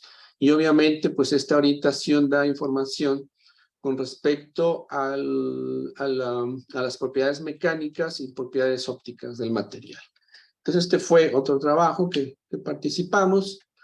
En este otro trabajo que ya había yo mencionado, este artículo, esto ya lo mencioné. Estos son ejemplos del uso del modo de barrido en forma de una línea, es decir, el láser barre nada más una sola línea y va obteniendo la información. Y es el caso de la película que les mencioné de aluminio, galio, fósforo sobre el fósforo de galio. Y aquí vemos cómo va evolucionando el espectro. El espectro aquí en línea punteada es cuando el láser está sobre el sustrato. La que sigue el espectro B es cuando ya estamos cerca de la interfaz, donde empieza a aparecer información de la película. Y cuando ya estamos en la película es el espectro C, donde ya el pico que corresponde al sustrato, al fosfuro de galio, ya solo aparece como un hombro aquí. Esto permite dar una descripción pues sí, de las componentes en cuanto a su posición espacial. Esto ya lo mencioné, este ejemplo, aquí nada más está ilustrado cómo se puso la muestra se puso de canto, es decir, de lado, para poder ver el sustrato y la orilla de la película, ¿sí? Y poder hacer esta medición. También ya lo mencioné, es el mismo caso de la película de telururo de cadmio, y estos son mis cúmulos de telurio. Este es otro caso, este es el caso de una película superconductora. Les platico un poquito. Allá en el Departamento de Física de Simvestab había un colega, el doctor Ciro Falconi, que estaba haciendo películas superconductoras. Parte del proceso de depósito de las películas, digamos que la parte final, vean, estas son películas de este superconductor: talio, bario, calcio, cobre, oxígeno. La forma en que ellos hacían el depósito, el depósito de estas películas, depositaban todos los precursores para formar el material, pero sin el talio.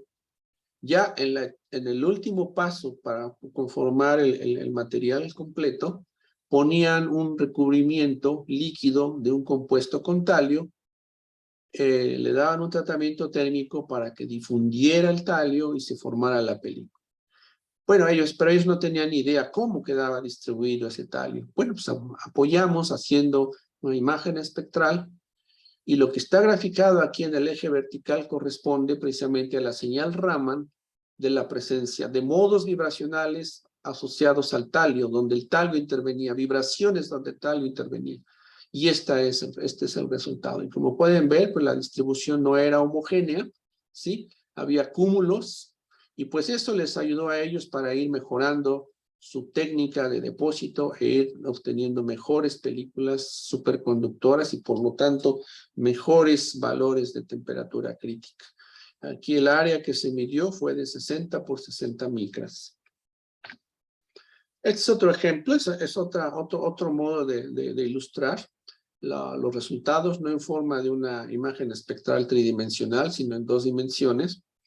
Esta fue una película de una mezcla de hidroxiapatita con dimetiltereftalato. Ustedes recuerdan que la hidroxiapatita es un material que se ha estado utilizando mucho para reparación de huesos, pero se han querido mejorar sus propiedades mecánicas. Obviamente queremos que tenga una buena resistencia mecánica, algún implante de hueso.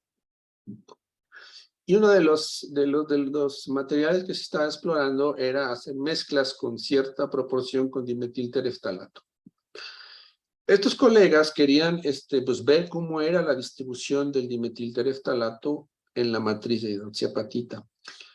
Habían hecho unas mediciones por SEM, traían unas fotografías muy bonitas, recuerdo, de SEM, y lo único que se veían eran esferitas, diferentes esferas, pero no podían ellos distinguir qué esferas eran DMT y qué esferas eran hidroxiapatita.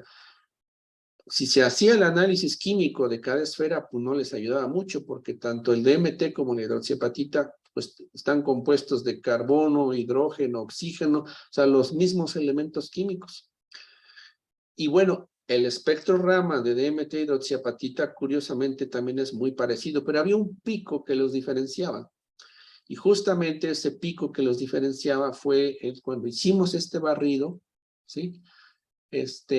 Estamos graficando aquí la intensidad de ese pico Raman que los diferenciaba. Y vean, aquí se alcanza a ver la forma de las esferitas que les platico, y al fondo otras, estas que están al fondo están fuera del plano, completamente del plano focal que podíamos nosotros enfocar, pero definitivamente para estos colegas fue una información importante ver que había zonas donde se estaba aglomerando el DMT y zonas relativamente grandes donde no había su DMT, y que pues tenía una influencia en las propiedades mecánicas.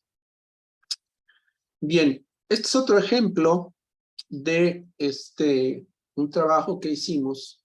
Crecimos películas por sputtering de subóxidos de cadmio telurio hasta, hasta la formación de este telurato de cadmio. Nosotros teníamos un blanco de teluro de cadmio y fuimos introduciendo en la cámara diferentes cantidades de oxígeno, diferentes flujos, de 5, 7, 8, bla, bla, bla, hasta 11 SCMs. Y esta fue la presión parcial que se lograba obtener por 10 a la menos 5 torrs. Y en efecto, de una manera exitosa, de una manera muy, a mí me gustó mucho, vimos la evolución del material. Aquí B2 es el que menos oxígeno tenía 5 SCMs en la cámara. Este es el patrón de difracción de rayos X, y pues este corresponde básicamente al CDT, está algo ruidoso, y pues va aumentando aquí la cantidad, ¿verdad?, de oxígeno, y pues hasta la B8 ya los picos del CDT ya están muy anchos, ya hay mucho desorden, pero vean, cuando brincamos de 10.5 a 11 SCM, cómo cambia el patrón de difracción de rayos X, y todos los picos corresponden al telurato de cadmio, bueno, con excepto de este que está aquí, que se nos formó una fase de cadmio telurio 2, oxígeno 5, ¿sí? Y aquí ya está muy bien definido el patrón de difracción angosto, y pues obviamente hicimos el análisis por Raman, y aquí están los espectros Raman.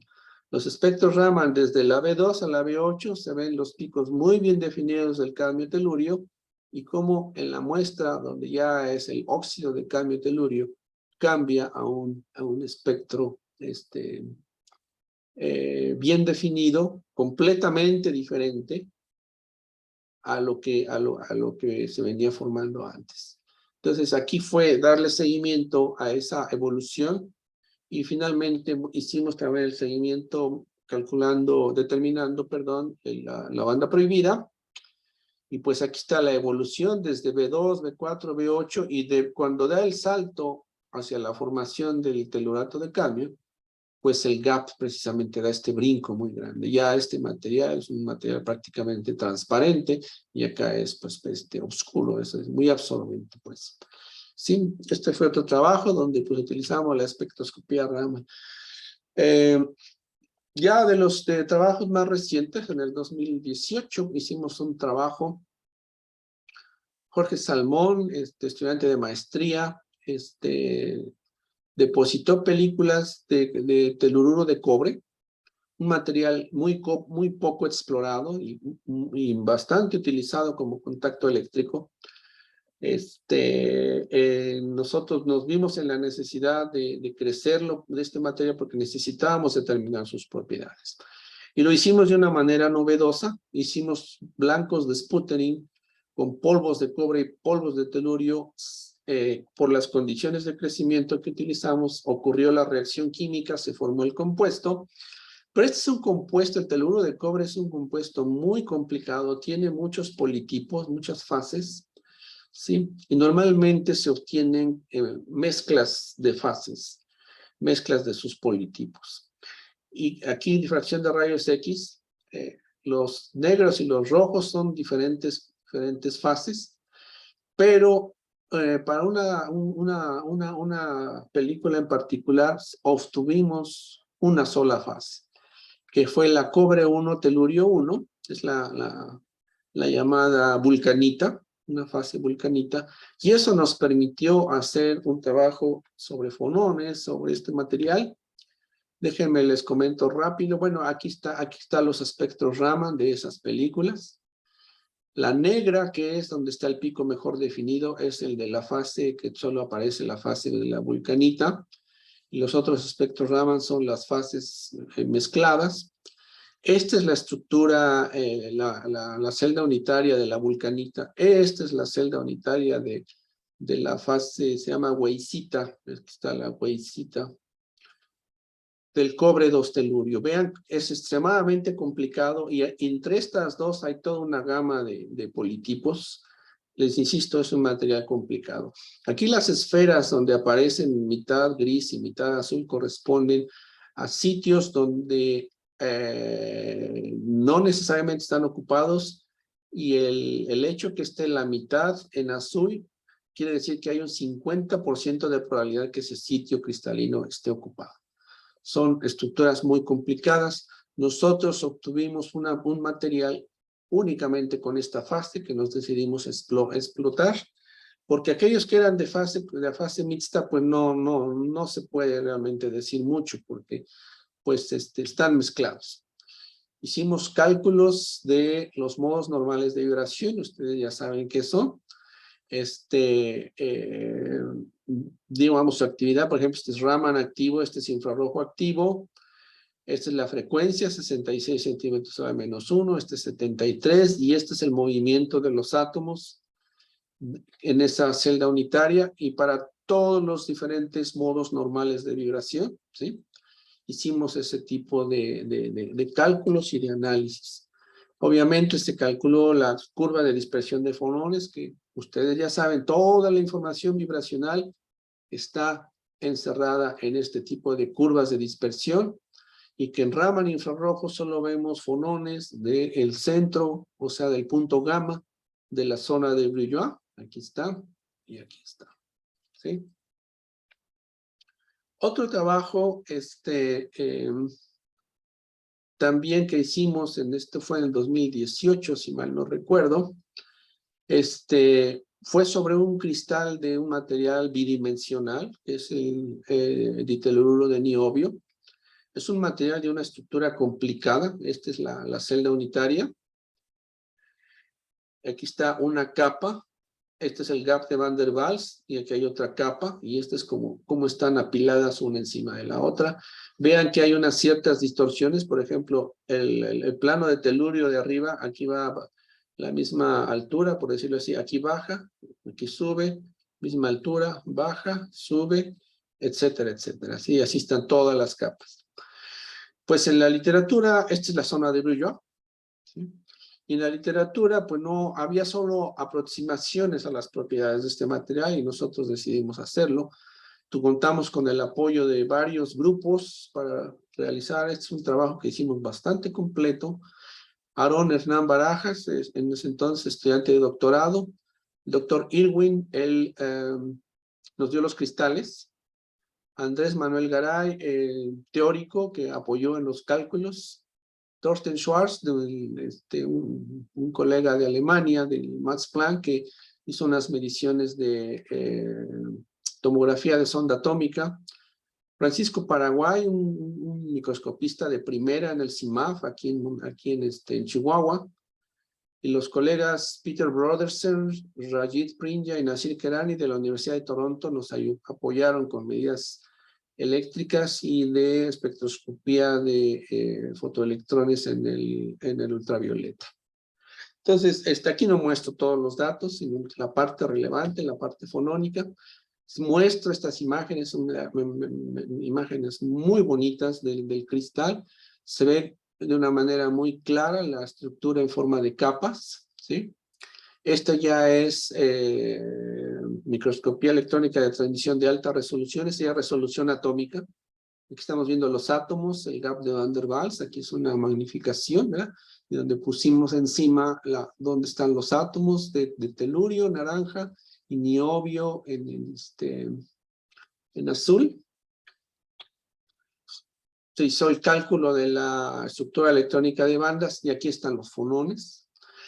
Aquí algo que comentaba yo ayer a raíz de una pregunta de Guillermo, era acerca de comentaba yo sobre la pérdida de simetría. Este es un material poco simétrico, tiene muchas variaciones, y entonces eso se ve reflejado en una estructura electrónica de bandas compleja, una curva de dispersión compleja con muchas ramas, porque se rompen muchas degeneraciones que en los materiales con alta simetría existen, ¿sí? Medimos los espectros Raman. Aquí medimos con 3 líneas diferentes, teníamos diferente información. con la 785, 633 y 488. Algo que he estado hablando en el día de hoy en la parte de instrumentación. La 785 me puede dar de forma más fidedigna la forma de los fonones, y en este caso particular de nuestro espectrómetro nos permitió medir hasta 50 centímetros a la -1, que es un valor muy bueno. No nos pudimos acercar tanto con estas otras dos líneas. Aquí están las frecuencias de los fonones que medimos, ¿sí? Este fonón no había sido reportado. Estas frecuencias son de un artículo publicado hace tiempo, y estas son las que se calcularon, y estas son las que medimos nosotros en el experimento. Y esta línea, que es una línea que de acuerdo a teoría de grupos debería existir, no la habían podido medir porque está muy chiquitita. Aquí está, la identificamos, y nuestros cálculos teóricos nos sirvieron para corroborar que era precisamente que no es ruido, pues, que no es un pellizco ahí del espectro, ¿sí? Y aparte también aquí fue interesante ver el comportamiento en temperatura de los fonones. Medimos desde temperatura ambiente, espectros, hasta 80 grados Kelvin, se analizaron. Y acá del lado derecho tenemos graficado en función de la temperatura la frecuencia de los fonones que están aquí indicados. Hay un fonón misterioso que aquí le llamamos X, que no correspondía ni a los cálculos ni a lo que esperábamos por análisis de teoría de grupos. Y precisamente hicimos este análisis por temperatura para obtener más información, y vean lo que ocurre. Todo el resto de los fonones, cuando ustedes se enfrían de temperatura ambiente a 80 Kelvin, la frecuencia va aumentando. Ahí es una pendiente ligera, pero finalmente se alcanza a distinguir muy bien. Todos van cambiando a una frecuencia más alta, como se espera, pero el famoso modo X se mantiene constante.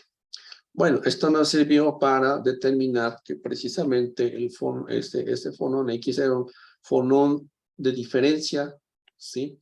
Correspondiente a la diferencia entre estas zonas en azul, que son zonas de alta densidad, de alta densidad fonónica.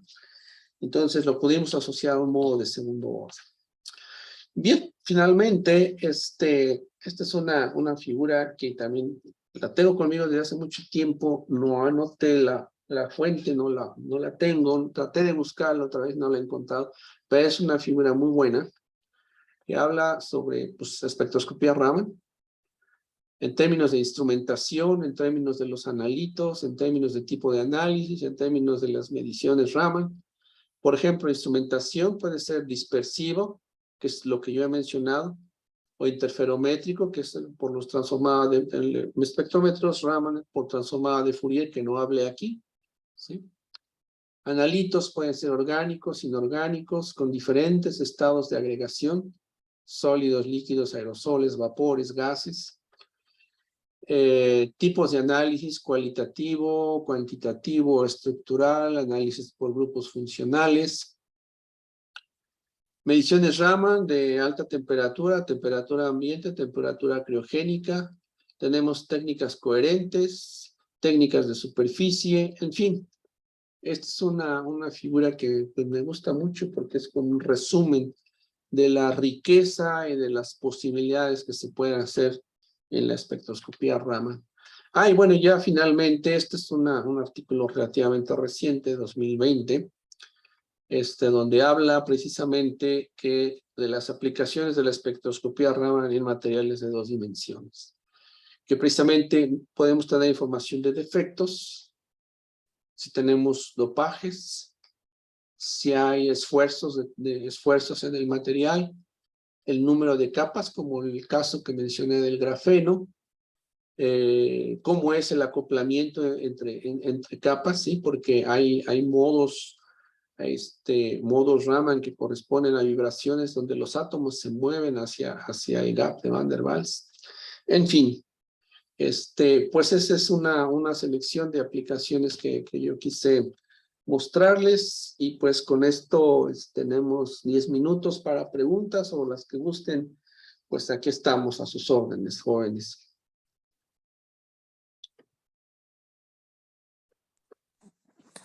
Muy bien, muchas gracias, doctor. Pues está abierto el micrófono para si tienen alguna pregunta, chicos, pues adelante, ¿no? Pueden hacerla. Todavía tenemos unos minutos, 10 minutitos. Yo tengo la duda, doctor. Ayer hablaba de justamente de eso de que pueden aparecer varias señales por cuestiones de simetría y demás. Yo en alguna ocasión me analizaron una muestra de unos polímeros, eran biopolímeros, y justamente veía en la zona donde que corresponde, por ejemplo, a los enlaces de nitrógeno, hidrógeno, oxígeno, hidrógeno, etcétera, aparecía una zona muy ruidosa. Bueno, no sé si era ruido o era por otra cosa, pero no, la persona que hizo el análisis no me supo explicar, pues Ujú, cómo explicar esa parte, porque salían, de acuerdo a la literatura, pues deberían haber salido, pues unas cuantas características, ¿no? Pero salían demasiadas. O sea, en vez ujú, de salir una de las que se esperarían, salía como si estuviera con mucho ruido. ¿Eso cómo ujú, se opciona o qué se puede atribuir? ujú.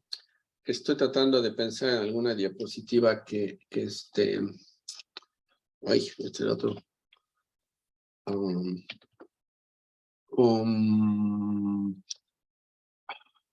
por aquí yo tenía, a ver, déjame me acuerdo. Era de ayer, era de, creo que fue esta presentación. Sí, nosotros hicimos un trabajo hace mucho tiempo en la glucosa. E hicimos los cálculos, pasó, no arranca esto. Los cálculos y también espectros Raman de la glucosa. No quiere, a ver.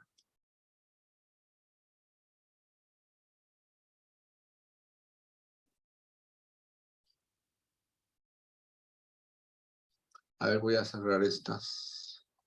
A lo mejor es mucho para la máquina.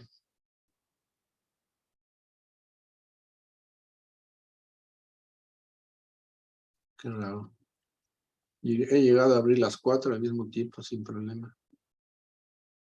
No, no quiere. Ya se puso sus moños. Bueno, entonces déjame, trato de contestarte. Vamos a poner esta. No importa.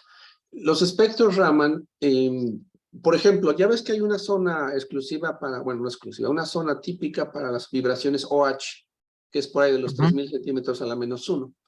Sí. Cuando uno calcula para alguna molécula la frecuencia de vibración de esos átomos, oxígeno e hidrógeno vibrando, obtiene uno un solo valor repetido varias veces porque tenemos varios OHs en la molécula. Pero cuando medimos, no vemos un pico único, vemos de hecho una cosa ancha por los OHs.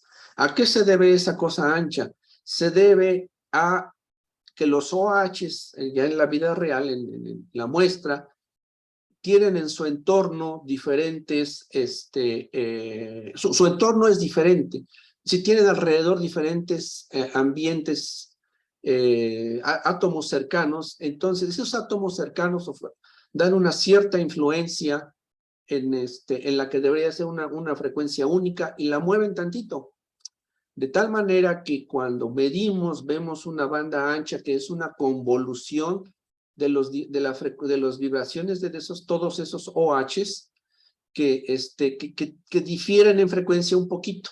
¿Y por qué difieren en frecuencia? Porque no tienen exactamente el mismo entorno químico alrededor. Esto que me platicas, una posibilidad sería esa, que tuviste muchos picos, cuando debería de haber menos, y posiblemente, si esos picos estaban bien definidos y vieron que no era ruido, esos picos, la diferencia pudo haber sido porque el entorno químico en la muestra de esos átomos involucrados era ligeramente diferente y les corría un poco a lo mejor todos eran CHs por decir, pero eran CHs en diferentes partes de la molécula con diferentes entornos químicos que su frecuencia varió un poquito.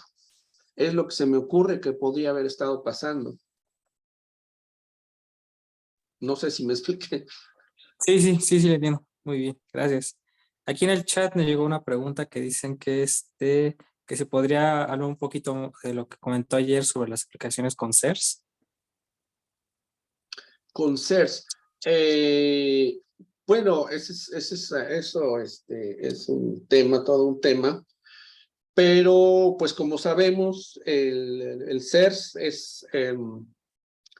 es una forma de aumentar mucho la señal de algún analito cuando lo ponemos en contacto con típicamente con alguna nanopartícula metálica.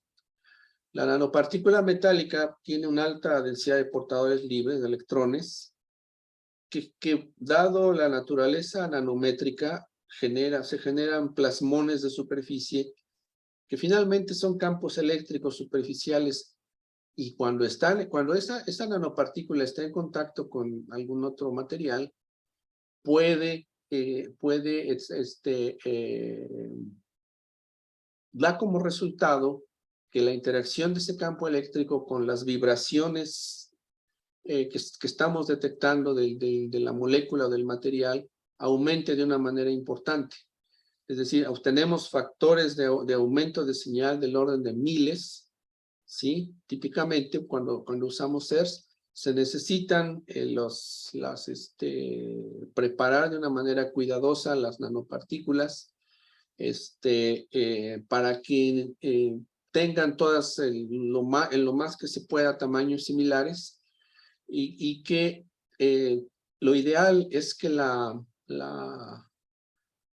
absorción del plasmón de superficie de esas nanopartículas coincida con la energía del láser que yo esté utilizando para hacer las medidas Raman.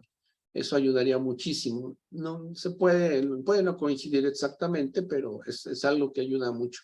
Pero para tratar ese tema sí se necesitaría tener diapositivas y necesitaría, no sé, sí, pues más material así un poco platicado, pues no sé si me entendió o si era lo que quería escuchar aquí el compañera. Ok, sí, pues espero que sí. Bueno, si tienen algún comentario más, pues igual lo pueden mandármelo por el chat o dejarlo ahí público para todos. Está abierto. No sé si tengan alguna otra pregunta. Guillermo, ¿algún comentario? Creo que ya se fue Guillermo, ya lo perdimos. Pues creo que no, doctor, que ya sería todo. No sé si quiera compartirnos su correo, su contacto nuevamente ¿tiene alguna Sí, duda o algo? de hecho está aquí. Ujú. Aquí está mi correo, sergio.jimenez@sinvestab.mx. Aquí con toda confianza, si se quieren, si me quieren contactar para alguna duda o medir muestras, o en fin, cualquier cosa que necesiten, pues con toda confianza, tenemos mucha disponibilidad sobre todo para apoyar a los estudiantes y para apoyarlos en sus proyectos. Y pues Ok, muchas gracias por haberme invitado a compartir este material y pues espero que haya sido de utilidad y que al menos la información pues les sirva para entender la técnica y si no es ahorita, a lo mejor en el futuro ver a la espectroscopia Raman como una posibilidad, una herramienta de análisis muy fuerte, muy poderosa pues. claro que sí, yo espero que sí. A los que estuvieron aquí y a los que van a ver la grabación, pues esperamos que les sirva mucho. Y pues ahí está el contacto, ¿no? Por si alguien quiere escribirle por alguna duda, para una asesoría o algo, pues ahí pueden hacerlo. Pues doctor, muchas gracias a usted por haber aceptado la invitación. Estamos muy agradecidos. Ya le haremos llegar su constancia cuando estén listas. Sí, muchas gracias.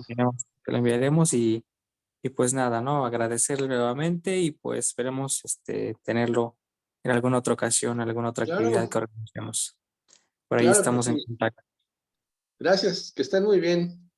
Gracias. Y gracias a Hasta todos. Nos luego. vemos. Hasta luego.